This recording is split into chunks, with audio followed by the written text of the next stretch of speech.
नमस्कार। हम आज जानते हैं हमारे सांस्कृतिक धरोहर के बारे में। हम एक मस्जिद है काशी में, उसको कहते हैं ज्ञानवापी मस्जिद। वो महाराजा ज्ञान सिंह राणा के नाम से है। अकेली मस्जिद है, पूरे हिंदुस्तान में अकेली मस्जिद है जो हिंदू राजा के नाम पर थी, नाम पर अभी भी है। वो ज्ञानवापी कहते हैं उसको। और उसका इतिहास कहते हैं कि औरंगजेब ने जब वहाँ आए थे तो औरंगजेब ने उस मस्जिद को उस मंदिर को तोड़ा, शिव मंदिर को, और वहाँ वो मस्जिद बनाई। और उसमें एक कहावत और लिख दी कि 40 मन जनेऊ, इतने जनेऊ ब्राह्मण काटे बिना औरंगजेब खाना नहीं खाते थे। एक जनेऊ का वजन होता है 2 से 3 ग्राम। 40 मन जनेऊ आप समझ लो, एक दिन में पूरी कौम समाप्त हो जाती थी। तो ये झूठी कहावतें, झूठे टोटके और सब किस लिए गढ़े जाते हैं और इसका किसको फायदा होता है, इसको समझने की जरूरत है। अब उस मस्जिद के बारे में देखते हैं कि बोला है औरंगजेब ने तोड़ा है।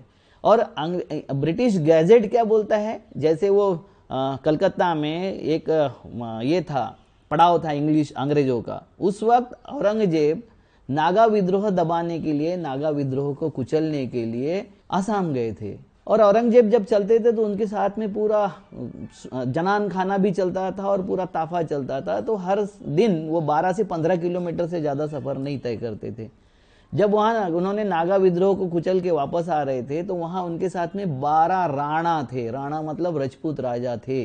वो उस वक्त की लड़ाई कोई हिंदू मुसलमान लड़ाई नहीं थी, वो राज्य की लड़ाई थी, सल्तनत की लड़ाई थी, सत्ता की लड़ाई थी।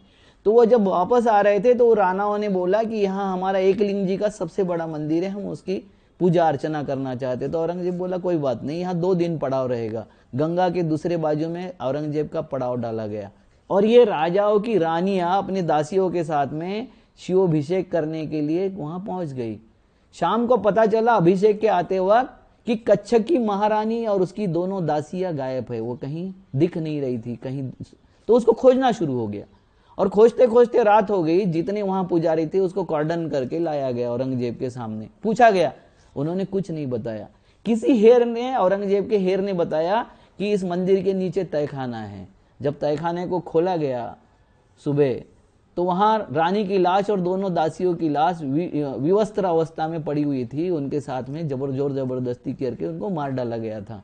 मगर उनको सबको कॉर्डन करके बंदिस्त बना गया था, इसलिए वो प्रेतों को, उनके डेड बॉडियों को कहीं दफना नहीं सके या उसको बाहर नहीं हटा सके, इसलिए वो डेड बॉडियां मिल गई वहां।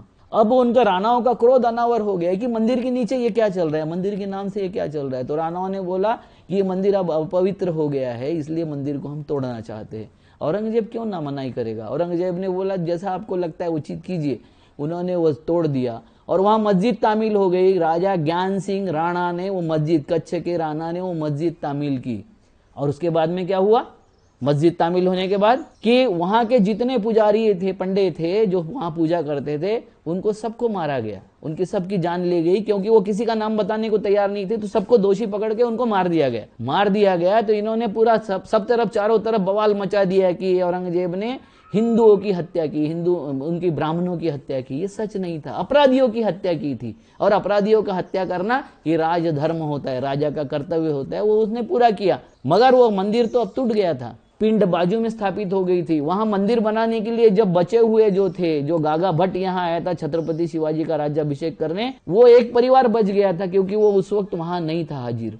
तो वो परिवार ने फिर मंदिर बनाने के लिए जब राणाओं से, वहां के राजाओं से, जनता से चंदा मांगना शुरू किया तो कोई चंदा देने को तैयार नहीं था। बोल रहे थे तुम अत्याचारी, अन्यायी हो, वहां मंदिर कुछ नहीं बनाएंगे। तो उन्होंने फिर शिवराज्याभिषेक से जो पैसा मिला उसके माध्यम से वहां मंदिर बनाया। ये सच्चाई इतिहास क्यों नहीं बताते। और ये अंग्रेजों ने लिखा है, ब्रिटिश गैजेटियर में इतिहास है लिखा हुआ। ब्रिटिशों ने जो अपने साथ में लिख के ले गए और लिखा हुआ है उसमें वो सारा इतिहास है, मगर हम नहीं पढ़ाएंगे। अंग्रेजों ने भी इस देश को बांटने का इतिहास बनाया। जैसा यहाँ की इस संस्कृति ने वो इतिहास बनाया, वैसा अंग्रेजों ने भी किया।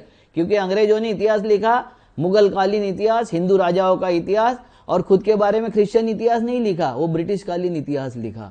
ये इतिहास को जो बांटने की परंपरा उन्होंने शुरू की, वो परंपरा अभी तक शुरू है। और जिसके माध्यम से यहाँ विभाजन इस कगार पर आ गया कि एक दूसरे के दुश्मन के तौर पर सारी कम्युनिटियां खड़ी हो गई है। ये देश का बहुत बड़ा दुर्भाग्य है। हमको देश का सच्चा इतिहास समझने की आज जरूरत है। नमस्कार।